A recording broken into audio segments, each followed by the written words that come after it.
Okay guys, this is part 2 of our toolbox project, and in this tutorial we are going to draw the ends of our toolbox. So you'll see down at the bottom we have our base already drawn.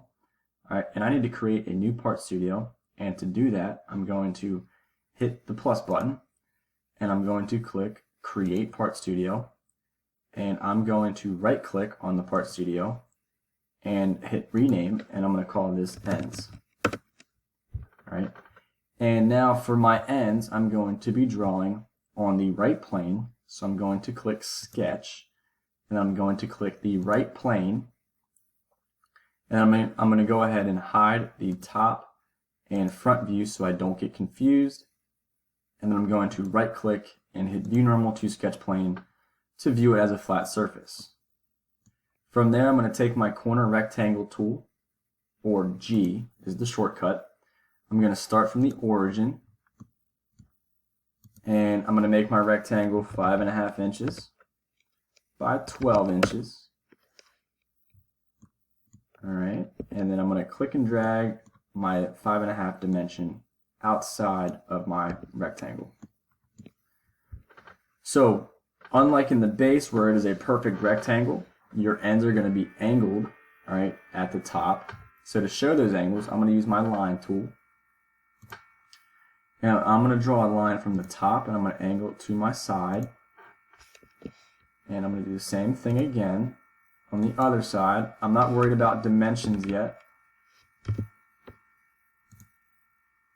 And now what I'm going to do is I'm going to dimension my points to make sure I have everything where I need them to be. So I'm going to use the dimension tool, or D, and the distance between this point and this point, so I'm going to click this point, and I'm going to click this point. Whoop.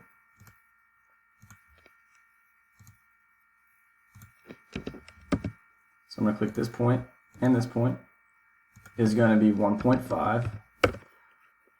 And then the distance between this point and this point, so I'm going to click this point and then click this point, is going to be 2.5. And I don't need to dimension this point to this point because it should be 1.5 already. The next dimension I'm going to do is I need to dimension the length of each line. So I'm going to hit Dimension tool. I'm going to click on this point and this point, and the length of the line is going to be 6 inches. And I'm going to do the same thing on the other side. Again, 6 inches. Once you get to this point, your sketch is complete. Alright, you can go ahead and confirm the sketch by clicking on the green check. And then you can right click and hit Isometric to view it at an angle. And I'm going to go ahead and extrude this face to show the thickness. So I'm going to hit Extrude. And it is very important when you extrude, do not click on all of the parts, okay, within the rectangle. You're only clicking on the face that you just drew the angles on, and you're going to extrude that by 0.75 or 3/4 of an inch. Once you have that done, go ahead and confirm the extrusion. And I'm going to go ahead and hide the right side so I don't get confused. So you need to now add holes to your end pieces and chamfer the ends of the end piece. Alright, to add a hole, we need to create a new sketch. So I'm going to hit Sketch, and we're going to create my sketch on the top surface. And then I'm going to hit View Normal to Sketch Plane. And to create a hole, we're going to first insert 2 points. Alright, and the point button is right here. It says Point. And we're just going to place our points anywhere on our surface here. Then I'm going to take my Dimension tool, and I'm going to dimension the distance between the top and the first point. And I'm going to make that 1 inch. And then I'm going to dimension the top and my bottom point, and we're going to make that 2 inches. So again, from the top to the first point is 1 inch, from the top to the bottom point, 2 inches. Next, I need to make sure that the point is center width top. So I'm going to hit dimension again, and I'm going to click from this corner to my point, and I'm going to make that 1.25. Whoops, messed up there. Let's try that again.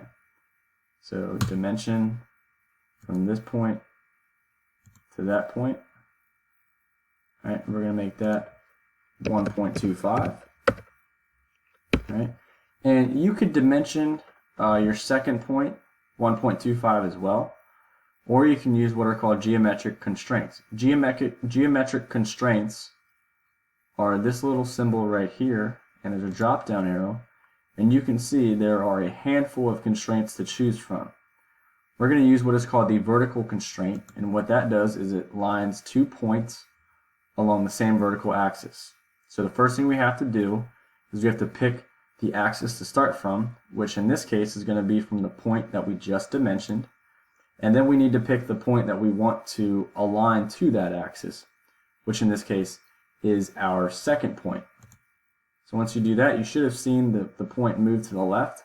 All right, now we know that these points are vertically aligned because we used the vertical constraint. Once you do that, all right, you're going to hit escape, and you are going to go ahead and make sure all of your measurements are correct.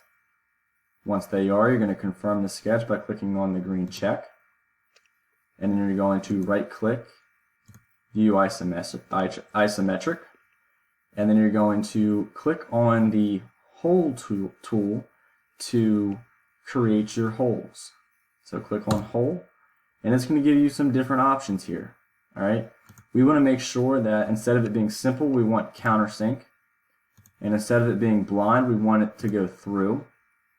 And we're going to leave it at ANSI, but instead of it being clearance or tapped, we want it to be drilled. And then our dimensions that we're going to use is for the width of the bit, we're going to use 0.125. For the width of the countersink, we're going to use 3/8. So we're going to type 3 divided by 8. And then for the angle, it should be set at 82 degrees. All right. So we're not going to mess with that.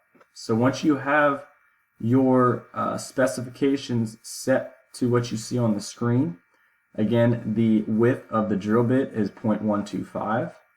The countersink diameter is 3/8 of an inch, and the angle should be 82 degrees. We can click on the points that we just placed, and it will create a countersunk hole for both points. Again, and you can rotate it by right-clicking and dragging, and you can see that our holes are created with our countersinks. And then we can go ahead and confirm that. And we can rotate that, all right, and we can see all the way through. I'm going to right-click and hit isometric again to go back to the angle. And then we're going to chamfer the edges. All right, and to do that, we're going to come up to chamfer, and it's going to ask us the distance. We want it to be 1/8 of an inch, or 0.125. And then if you just click on the face here, see how everything's highlighted? If you click on the face, it's going to chamfer every edge, all right, along the face that you have clicked on. We only want to do these ends. All right, so I'm going to click on this end, and you'll see that it changes to an angle. Click on this end and this end. And if I rotate it, all right, you'll be able to see that it is drawn, all right, that these edges are now chamfered. Once you do that, you're going to confirm the chamfer, right-click, isometric, and this is the chamfer bit.